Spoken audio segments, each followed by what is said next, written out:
ये चुनाव जो न कराए, ये चुनाव ही है जो वोट की खातिर नेताओं को एक दूसरे के खिलाफ जुबानी जंग के लिए प्रेरित करती है। ये चुनाव ही है जो नेताओं को वार पलटवार के लिए ललकारती है। ये चुनाव ही है जो सियासी शिष्टाचार को भी लीलती जा रही है।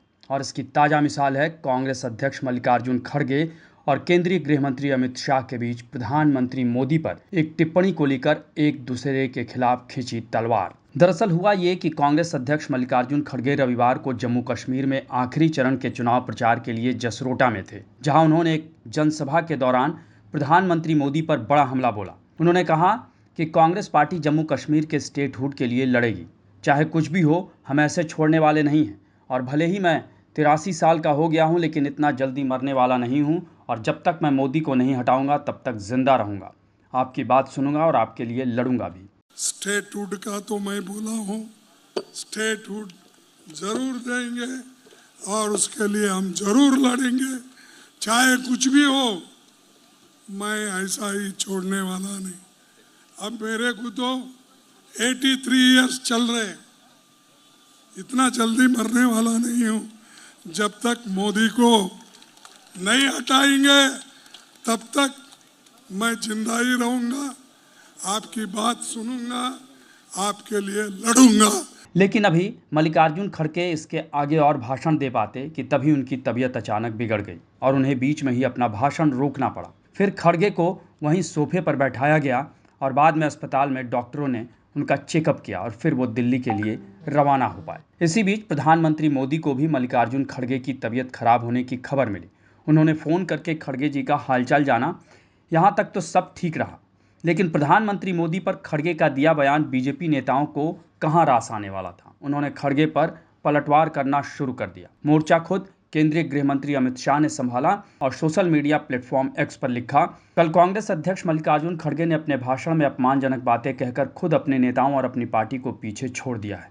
अपनी कटुता का प्रदर्शन करते हुए उन्होंने बेवजह प्रधानमंत्री को अपने निजी स्वास्थ्य मामलों में यह कहकर घसीटा कि वह प्रधानमंत्री मोदी को सत्ता से हटाने के बाद ही मरेंगे। इससे पता चलता है कि कांग्रेस के लोगों को पीएम मोदी से कितनी नफरत और डर है कि वे लगातार उनके बारे में सोचते रहते हैं।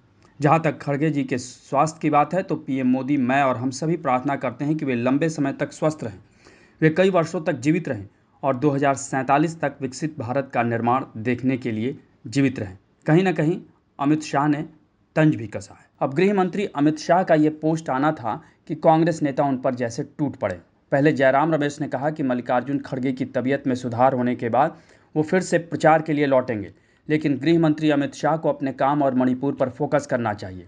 इसी बीच मल्लिकार्जुन खड़गे भी तबीयत ठीक होने के बाद फिर से जुबानी जंग के मैदान में कूद पड़े और सोशल मीडिया प्लेटफॉर्म एक्स पर एक तस्वीर को टैग करते हुए लिखा कि गृह मंत्री को मणिपुर, सेंसस और जातिगत जनगणना जैसे गंभीर मुद्दों पर ध्यान देना चाहिए। और आपकी सरकार का ही सर्वे कहता है कि शहरी सीवरों, सेप्टिक टैंकों की सफाई करने वाले 92% कर्मचारी SC, ST, OBC वर्गों से आते हैं। यही नहीं, भाजपा जातिगत जनगणना के विरोध में इसलिए भी है क्योंकि तब पता चल जाएगा कि SC, ST, OBC, EWS और सभी वर्ग कौन कौन से कामों से अपना जीवन यापन कर रहे हैं, उनकी आर्थिक और सामाजिक स्थिति क्या है, उनको किस तरह की सरकारी योजनाओं का लक्षित लाभ मिलना चाहिए। कांग्रेस पार्टी जातिगत जनगणना करवाने के लिए दृढ़ प्रतिज्ञ है, हम ये करवा कर ही रहेंगे। तो मल्लिकार्जुन खड़गे ने इस तरीके से अमित शाह पर वार किया है।